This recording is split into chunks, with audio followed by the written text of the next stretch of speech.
I can say that in my city, when I was mayor, nag-improve yung nag-improve yung situation namin during the drug war because yung police namin nagtrabaho talaga sila. As a matter of fact, during the course na marami silang hinuli, after in less than 2 months, Mr. Chair, there are over 900 people who surrendered in front of my city hall when I was mayor. So during the implementation na nanguhuli sila at hinaharang nila to, nagkakaputukan talaga, and that is really true.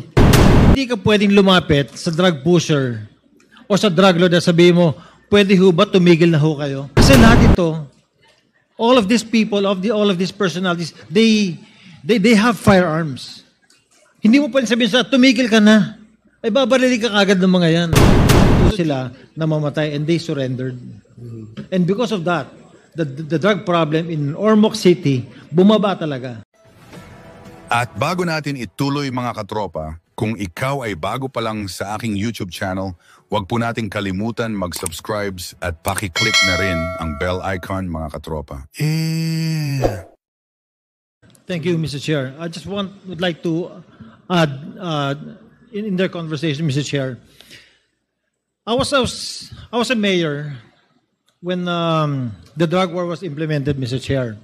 And let me tell you, nasa lahat ng implementations nila against the fight with the fight against drugs, hindi ka pwedeng lumapit sa drug pusher o sa drug lord na sabihin mo, pwede ho ba tumigil na ho kayo? Kasi lahat ito, all of these people, all of these personalities, they have firearms. Hindi mo pwedeng sabihin sa tumigil ka na. Ay babarili ka agad ng mga yan. So during the implementation na nanguhuli sila at hinaharang nila to, nagkakaputukan talaga, and that is really true. Sad na may namamatay. Sad pati yung polis na sasama. Pero inuutusan yung polis eh. Trabaho nila, Mr. Chair, pag sinabi ng higher up sila, gawin nyo ito. They will do what they're told. And that's the reason na marami namatay. Both from the civilian, both from the police, pati na rin yung mga drug personalities. Now, Mr. Chair, in our conversations, there are two more items that I'd like to bring up, Mr. Chair. First, when Mr. Kerwin Espinosa said na lahat ng sinabi niya sa Senate hindi totoo. That is an institution that we also have to protect. What if he will go into another investigation and he will say that everything he said here is not real, is not true? So, ano yung pinanghahawakan natin lahat in both institutions of the Senate and the House? And second, it was Colonel Marcos who was head of the CIDG in Leyte at that time during the killing of the father of Kerwin Espinosa. And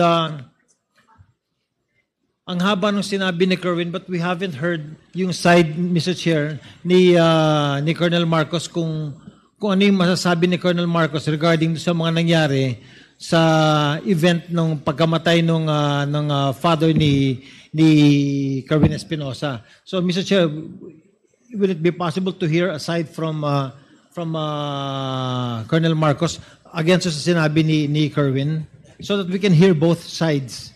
Yes, kanina earlier when Congressman Rog Gutierrez and other members were asking questions to Colonel Marcos, sinasagot naman ni Colonel Marcos yung patungkol doon sa kwento sa totoong nangyari doon sa loob ng kulungan sa Leyte. Bye-bye. And somehow he has already given some information to the committee as to kung ano naman yung side o yung version ng story on the side of Colonel Marcos. Yes, earlier, may mga comments na dinagdag si Colonel Marcos, but we reminded him na hindi pa pwedeng sumobra yung kanyang sagot dun sa tanong na tinatanong ni Congressman Gutierrez, and we promised him that we will give him time later on before we shift to another topic para magkaroon din ng pagkakataon siya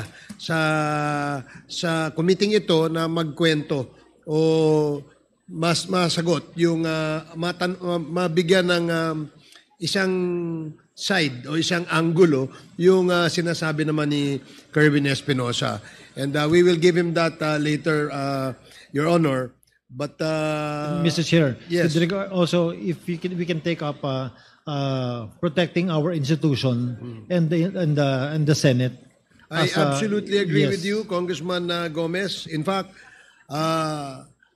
paalala lang sa ating mga resource persons na naimbita, for the information na rin ng ating publiko, hindi naman po 101% pinaniniwalaan natin ng kumiting ito ang kanilang mga testimonya.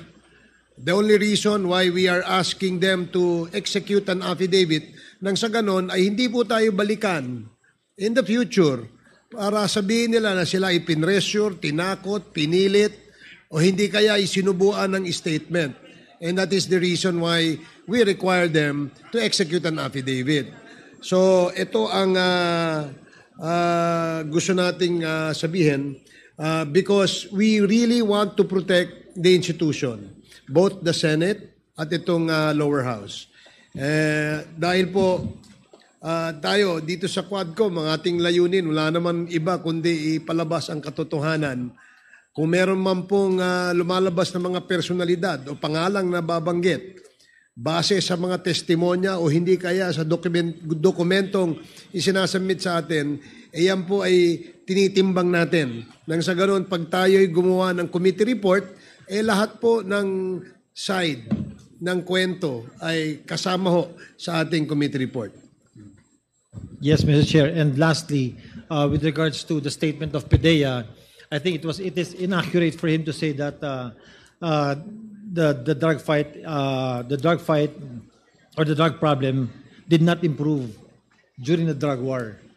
I can say that in my city, when I was mayor, nag-improve yung nag-improve yung situation namin during the drug war because yung police namin nagtrabaho talaga sila.